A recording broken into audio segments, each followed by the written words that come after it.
right, boys, have a seat. Big matchup this weekend. Graham Potter is going back to his old club to play against Brighton, which, as we've seen, Brighton have been so since Graham Potter's left, which again is not surprising. Graham Potter obviously was the tactician at Brighton, and again, he's been doing very well at Chelsea. So obviously, Chelsea are favorites in this game, but I could see a lot of the players playing their hearts out against Graham Potter, hopefully to pull one on their old manager, which again is going to make this game very interesting. Now Chelsea, like I mentioned, have been fairly well since Graham Potter has come in. They have not lost a match yet, which again makes Graham Potter one of the first English managers to play or to manage Chelsea in about 100-some years to ever do this, which again by itself is a remarkable stat to have. But what we've been seeing with Graham Potter has just been phenomenal. Obviously, we have to credit some of the players. Kepa has been playing out of his freaking mind this entire time, playing on top of his head. Multiple matches where he's had game-winning saves. So again, Kepa is definitely one of the players and one of the reasons why Potter's been getting the points he has been getting as a manager. Our back line also has been stepping up, even though we've had multiple injuries. Reece James being out, Thiago Silva taking it now, Koulibaly also having knee issues. So again, all these players are playing for the manager itself. Midfield, same thing. Conor Gallagher had to come off in an earlier match.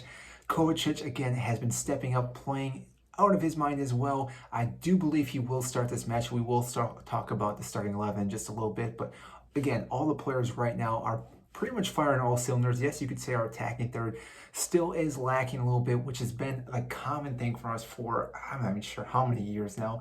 It's one of those things you just kind of get used to over this long period of time. So at some point, it seems like it will start clicking. I just don't know when that will be. Now, obviously, like I said, Brighton have been doing fairly well. They have a pretty rock solid goalkeeper. Sanchez, again, is the reason why I think Brighton does so well. He's able to block so many shots and again keep their team in the game itself. Now their defense also is fairly decent as well. Obviously they're not as good as Chelsea, but again, you have to give them credit where credit is due. Now that being said, let's talk about Chelsea's starting 11 in this match going into. Now I've already mentioned Kepa will be starting. That seems pretty obvious.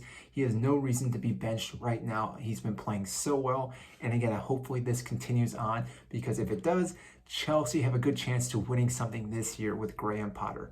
Now our back line, that's where it gets a little interesting, because we still do have some of these injuries like I mentioned earlier in this video.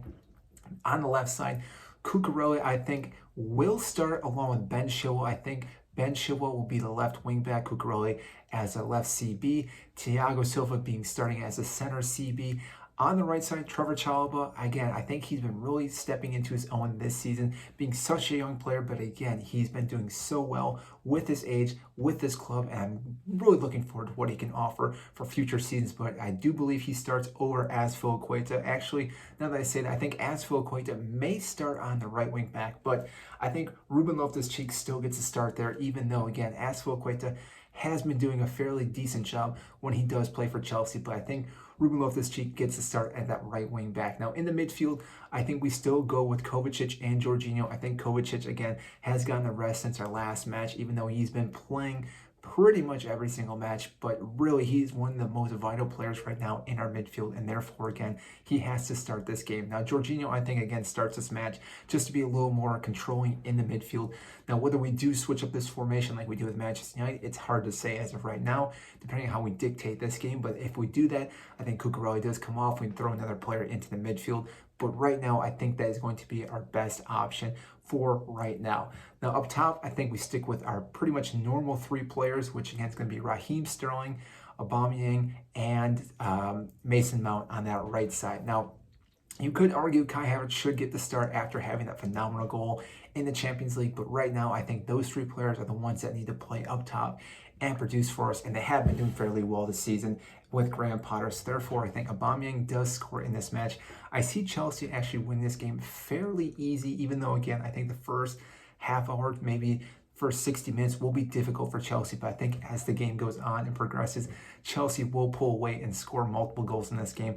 I do see us keeping a clean sheet as well. I think Kepa is going to keep that streak going for himself, and I do see us winning 3-0 against Brighton and Chelsea getting all 3 points. So that is all I have for you today in this video. If you did enjoy this video, make sure to hit the like button down below and subscribe if you have not. I greatly appreciate that. Helps get this video to more and more fans such as yourself. And that is it, and I will see you next time.